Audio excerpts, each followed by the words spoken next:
Okay, let's unpack this.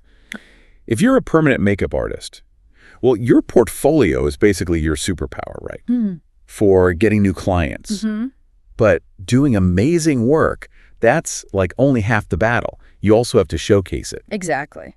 So today we're doing a deep dive into how to do that really effectively using photo editing. We're pulling insights from this article. Enhance your PMU portfolio with professional photo editing from Supreme Permanent. That's right. And our mission here is, well, it's to pull out the most important, actionable stuff from this source. Yeah. We want you to walk away understanding why photo editing is so crucial for PMU artists today, especially online, and maybe more importantly, how you can use the techniques the article talks about. Right, how to actually do it. Yeah, to let your skills really shine and, bring those clients in. Because imagine this. Yeah. You finish this amazing brow job, the client loves it, it looks perfect, and the photo you snap is kind of blurry, the lighting's off, maybe there's clutter in the background. It happens all the time. Potential clients just scrolling online. They might totally miss how incredible your work actually is. Yeah. The article really pushes this idea that your online portfolio, that is your main storefront now. It really is. And think about what clients are looking for in that storefront. Yeah. The article points out two big things. Skill, obviously. Technical skill. But also professionalism. And when you present your work with really well-edited photos, you're hitting both. Okay. You're showing off your technical precision and you're presenting it cleanly, consistently, in a way that just makes the work look good. So wait, are we talking about changing the results? Like digitally tweaking the brows or lips? No, absolutely the opposite. And that's a really critical point the source makes. The whole purpose of editing here is to enhance the image quality. Yeah, okay. So it accurately reflects the true beauty, the actual precision of the work you did. It's Yeah. about making the photo a clear, honest picture of reality. Just presented better. Exactly. Presented in the best possible light, sometimes quite literally. Okay, that makes sense. Presentation, not alteration.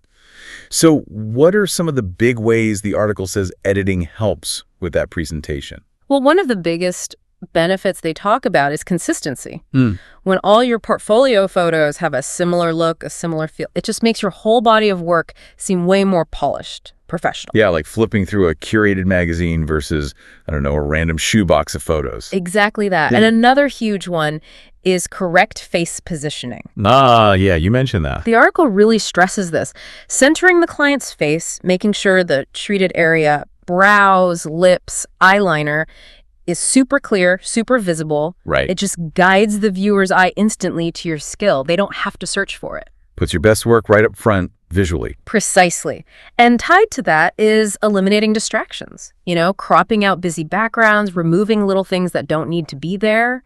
It keeps the focus squarely on your artistry, not on, the messy corner of your studio. Definitely don't want that stealing the show. Definitely not. Then there's accurate color representation. This is vital in PMU. Oh yeah, color's everything. Right. Editing helps make sure the pigments in your photos look true to life, like they do in person. You don't want healed brows looking one color online and totally different when the client looks in the mirror. That feels incredibly important for managing expectations too. It really is. And finally, they mention minimizing skin imperfections. Okay, how does that work without being misleading? Good question. It's not about giving someone flawless, plastic skin.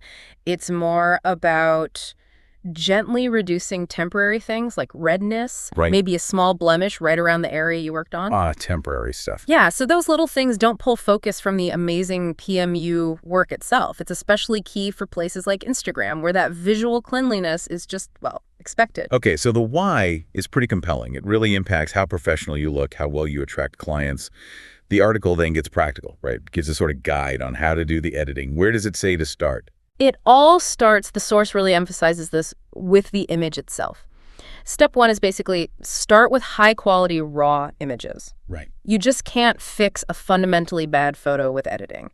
If it's blurry, poorly lit, out of focus, Yeah. you're starting behind. Yeah, it's like trying to build a great house on a shaky foundation. Doesn't work. Exactly. And the recommendation isn't even necessarily a fancy camera. A good smartphone camera often works fine. Oh, okay. But combine it with good lighting. A ring light is like the go-to for that, even shadow-free look. Just make sure the photo is sharp, focused, and reasonably well composed to begin with. Garbage in, garbage out, basically. So you've got your solid raw image. Right. What's the next critical step, according to the article? It goes right back to that key benefit, correct face positioning. Okay. The article loops back to how vital it is. Get the client's face centered. Make sure that treated area is just perfectly visible, instantly clear. So someone scrolling fast knows exactly what they're looking at. Exactly. No weird angles where you can't quite make out the brow shape or the lip line. Yeah, I've seen those. Right. And a practical tip they give is capture multiple angles when you're taking the photos. Good idea. But make sure you get those good close-ups with the face centered, well lit. That centered shot is usually your money shot for showing detail. Okay, positioning nailed.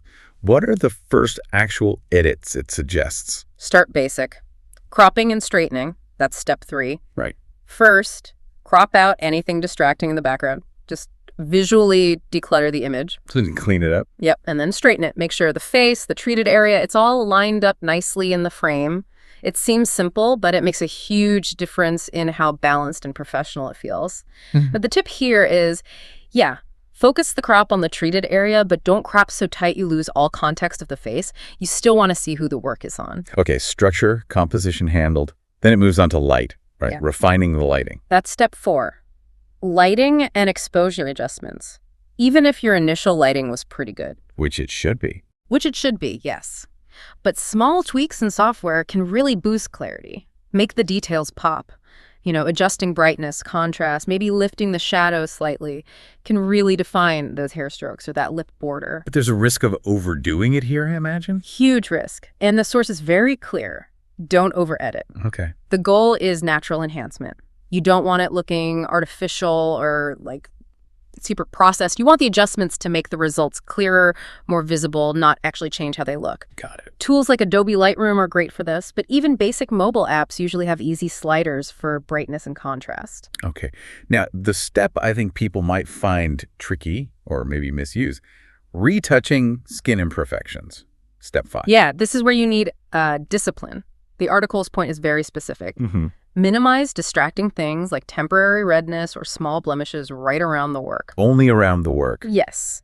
The idea is just to keep the viewer's eye locked onto your artistry, not distracted by, say, a bit of irritation from the procedure that'll be gone tomorrow anyway. So definitely not about turning the client into a completely airbrushed version of themselves. Absolutely not. The source really warns against over-editing the skin, and critically, never alter the PMU work itself or the client's actual features. Right. Focus that light retouching only on the skin immediately adjacent to your work. The tip is use a light touch.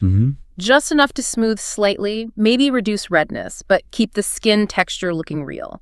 Avoid that overly smooth plastic look. Photoshop is mentioned, sure, but with the emphasis on light use. Got it.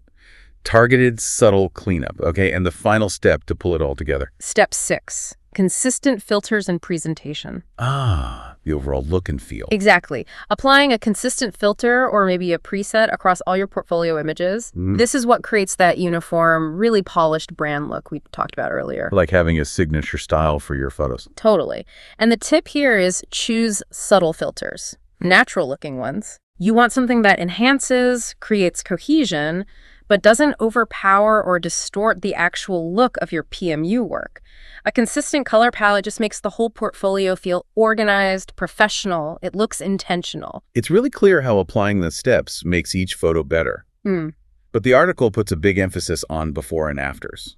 Oh, absolutely. And rightly so. The source literally calls them the heart of any PMU portfolio. Wow. They're just the most direct, the most compelling way to show the transformation you provide. And good editing makes these transformation shots truly powerful. So how does the editing process differ for these comparison shots specifically? What does the article say? It lays out some key steps. First, and this is crucial, ensure consistent lighting and positioning in both the before and the after photo. So they match up. Yes. You want the only real difference the viewer sees to be your amazing work, not a shift in the light or the camera angle. Right. Don't take the before in a dark corner and the after under spotlights. Exactly.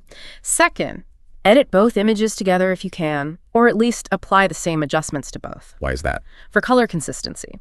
You want the skin tones, the background, everything else to look pretty much the same.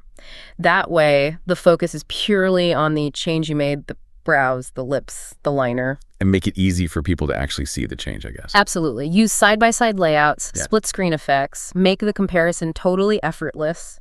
And, a really important point from the source, transparency about the timeline. What do you mean? Always state clearly how much time passed between the treatment and when that after photo was taken. Was it immediate? Healed after 6 weeks. Oh, okay. And showing healed results, not just the immediate wow factor, adds a lot of credibility and transparency. It manages expectations better, too. That's a great point. Now, for anyone listening who's maybe feeling a bit overwhelmed, like, this sounds too technical, the article does list some tools, right? You don't need to be a Photoshop pro. Not at all, thankfully. The source highlights some really user-friendly options. Adobe Lightroom is fantastic for those core adjustments: exposure, color, basic enhancements. Right. Snapseed gets a mention. It's a great free mobile app. Yeah. Super intuitive, great for quick edits, really good if you're just starting out. What about for putting those before and afters together? Yeah. Or adding your logo? Yeah, Canva is recommended for that. Creating layouts, putting images side by side, adding watermarks, captions, super easy to use. Okay. And yes, Facetune is on the list, but specifically for that light retouching we talked about. Eliminating minor distractions. With the big caveat. With the huge caveat, again, use it sparingly, use it honestly, don't go overboard. Right. So wrapping up this deep dive, drawing from that Supreme Permanent article, the main takeaway seems really clear. For PMU artists, good photo editing isn't about faking it. Not at all. It's about enhancing how you present your genuine skill. It's bringing clarity, consistency, and just that layer of professionalism to your online presence that could directly sway potential clients. It makes them see the quality. Yeah. It's about taking the beautiful work you already do and making sure the photos you share actually live up to that standard. It's showcasing your artistry powerfully.